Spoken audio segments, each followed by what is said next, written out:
New research suggests that senior homeowners are getting a lower sales price, and they've finally been able, thanks to new data correlation, to isolate the primary causes of this issue. That's right, senior homeowners are seeing their homes sell for less than their younger counterparts. Housing Wire reports that older homeowners are leaving money on the table when they do sell their home, and losses widened sharply after the age of 70. What they did is the researchers took voter registration rolls and were able to match those with the sales transaction data from CoreLogic, and that's how they were able to determine the age of the home seller and the home price.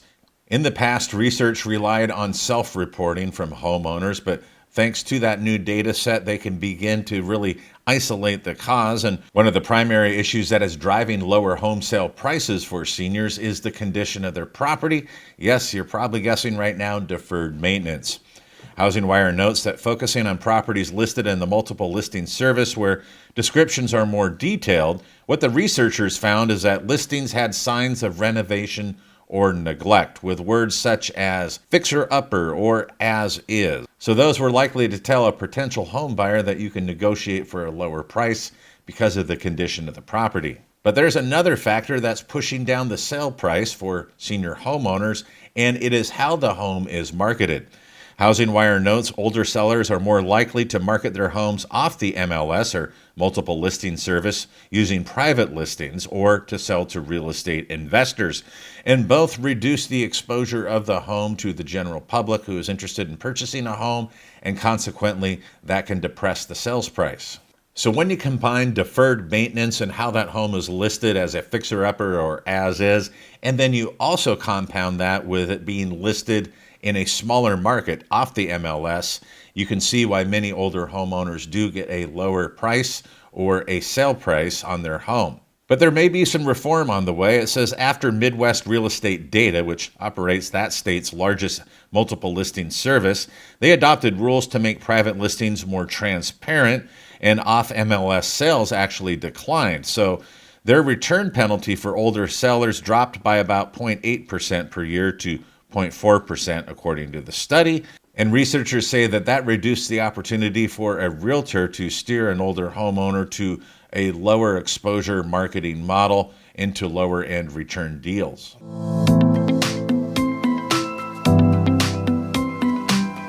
This story comes from Justia, or Just Ask a Lawyer, and it's what are my rights when dealing with a reverse mortgage and an heirship release on a property sale. It looks like things can become quite complicated. It says, my mother passed away in 2006, but her probate was never completed. Recently, I discovered that my sister and I are listed on the deed of her home, which had a reverse mortgage taken out in 2017. After my mother's passing, my stepfather remarried and changed his will to leave everything to his new wife. Now the house, which is in poor condition but expected to sell for $190,000, is due to close soon, and they're asking for an heirship release form for the sale. I've reached out to the finance company and title company to inform them that my sister and I are 50% owners of the home based on the deed that I have. We were unaware of the reverse mortgage and are concerned about this oversight. The debt on the house is $164,000 and it's selling for $190,000. If we sign the papers to release it, what are our rights in this situation and how should we proceed before the sale closes? To get a clearer picture on this matter and a perspective of a title professional, I reached out to my friend Angel Booth at Premier Reverse Closings, and here's what she said. If they sign, they're giving up any rights to the property unless with their signing, they're receiving financial compensation to be included in the transaction of the sale, which is thoroughly documented in the required forms and vesting deed. Angel makes an excellent point. Now let's see what one attorney had to say, James Arrowsmith, a probate lawyer out of Sacramento, California, and he advises you should not sign any heirship release until your ownership rights are fully clarified and protected. If the deed lists you and your sister as owners, you each have a legal interest in the property, and a reverse mortgage taken out later may not bind your share unless you've consented to the interest as lawfully extinguished. Title companies require releases because they know the sale cannot proceed cleanly without resolving your claim. And when it comes to the reverse mortgage, he adds, you have the right to demand proof of how the reverse mortgage was authorized and whether it legally attached to your ownership interest. You can also require that the sale proceeds be held in escrow until ownership and lien priority are resolved. If the reverse mortgage wasn't properly placed, that can affect how much, if anything, must be paid from the sale. And speaking of title, he says before closing, you should insist on a pause and request a full title review and probate clarification, even if that delays the sale. Our friend Angel Booth from PRC added this. From a title standpoint, this is partially correct. The heirs would not have a financial obligation. More so, the question is, are they owed financial compensation? The title company that processed the transaction in question would potentially be in a situation to file a claim for legal and underwriting review and would be liable to compensate the heirs if valid for the oversight. And when it does come to probate, which appears to be seriously stalled in this situation, for mother passed in 2006 and the probate hasn't finished, that is quite a stretch of time. Now we look at the issue of a title review and getting probate cleared so things can be just a little bit clearer. And for that, we look to our friend Angel again, who added, from a title standpoint, that would certainly be the process prior to the file being processed to go to closing. Any potential probate proceedings would have to be final and clear before the file would be able to proceed to be sold. Then there's the question, was the individual who signed for the reverse mortgage properly authorized to do so? Now, there could be a potential catch when it comes to probate not being completed. Angel points out this is the very reason why having title insurance in a real estate transaction is so important. This is an example of a cloud on title. No one has a crystal ball as to the potential claims that can arise sometimes in years or generations after the fact.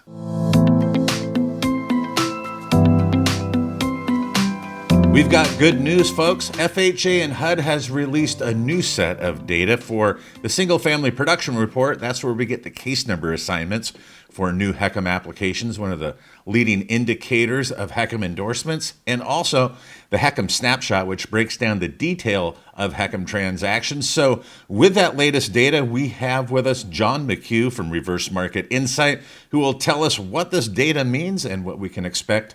John, thank you so much for joining us. All right, thanks for having me back again, Shannon. Really appreciate it. Got some great news. Finally got some new data from HUD. So that is fantastic. We've been stuck on these June numbers for a very long time, 6+ months now. And so we finally have July and August. So it's not all the numbers, but it is something new. So that is nice and refreshing to talk about something different this month. So when we look at HECM case numbers, they were up 13.6% in July from June, but then they moved lower in August from the July up. They moved down 8.1%, but overall the numbers were still higher than they were in June. And since we've been stuck there in that June for so long, it's just really nice to see almost all the categories ticking upwards. Volume's still heavily driven by the new equity takeout and HECM to HECM refinances.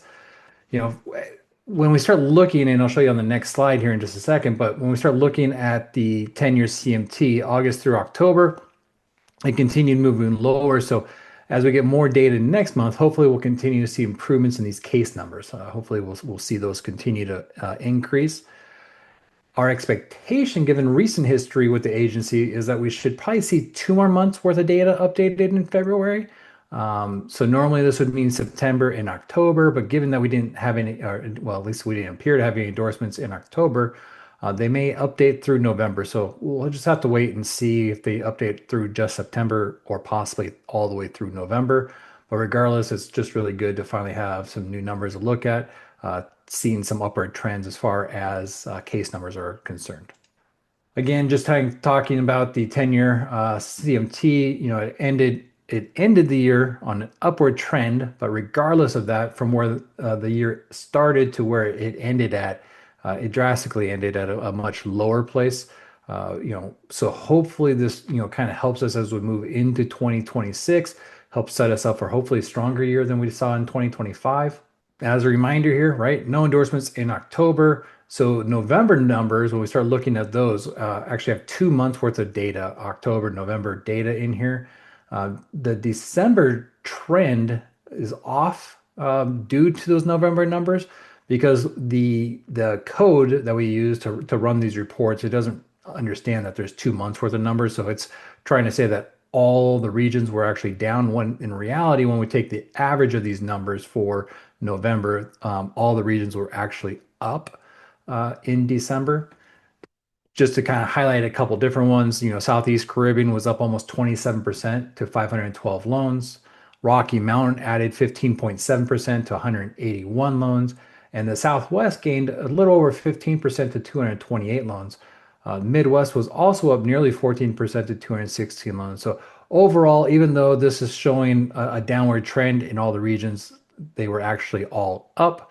And again, that's just because these numbers are doubled, or maybe not doubled, but if we're taking an average, everything should probably be actually on the upward trend. As far as the top 10 lenders, they weren't quite as resilient. Only five of the lenders reported any kind of a gain. Plaza was up 43% with 53 loans. South River bounced almost 43% to 87 loans. And Liberty was up nearly 41% to 105. So just some things to keep in mind as we speak about these volumes is that they're only accounting for the HECM endorsements. It does not account for any proprietary product volume. So over the course of 2025, we know that proprietary has really picked up significant steam with a great deal of adoption. So the total production for the industry is quite a bit higher than we see here. But regardless, we're seeing some really good trends. Hopefully, with the CMT starting off lower this year, we'll continue to see some good movement. Also, it's been really nice to see new data from HUD, seeing them getting back to business and getting caught up on some important reporting for the industry.